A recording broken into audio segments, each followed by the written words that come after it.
Proclamação do Evangelho de Jesus Cristo segundo João.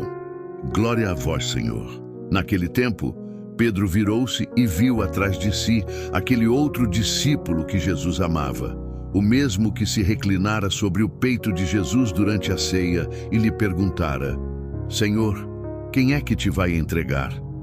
Quando Pedro viu aquele discípulo, perguntou a Jesus: Senhor, o que vai ser deste? Jesus respondeu: Se eu quero que ele permaneça até que eu venha, o que te importa isso? Tu, segue-me. Então, correu entre os discípulos a notícia de que aquele discípulo não morreria. Jesus não disse que ele não morreria, mas apenas: se eu quero que ele permaneça até que eu venha, que te importa? Este é o discípulo que dá testemunho dessas coisas e que as escreveu. E sabemos que o seu testemunho é verdadeiro. Jesus fez ainda muitas outras coisas, mas se fossem escritas todas, penso que não caberiam no mundo os livros que deveriam ser escritos. Palavra da salvação. Tu segue-me. Neste trecho do Evangelho de João, vemos uma conversa íntima entre Pedro e Jesus logo após a ressurreição. Pedro se preocupa com o destino do outro discípulo, o discípulo amado.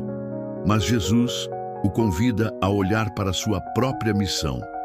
Se eu quero que ele permaneça até que eu venha, que te importa? Tu, segue-me.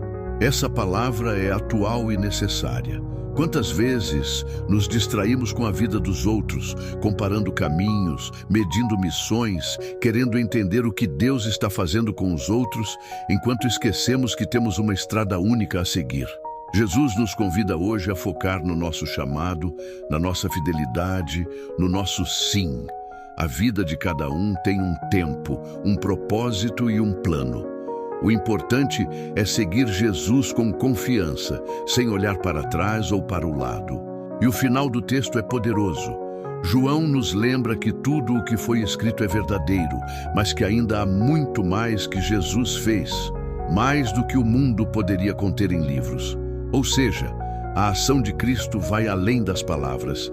Ela se revela também na nossa vida, no nosso testemunho. Que esta mensagem desperte em nós o desejo de seguir Jesus com mais firmeza, sem comparações, sem distrações, apenas com o coração voltado para Ele.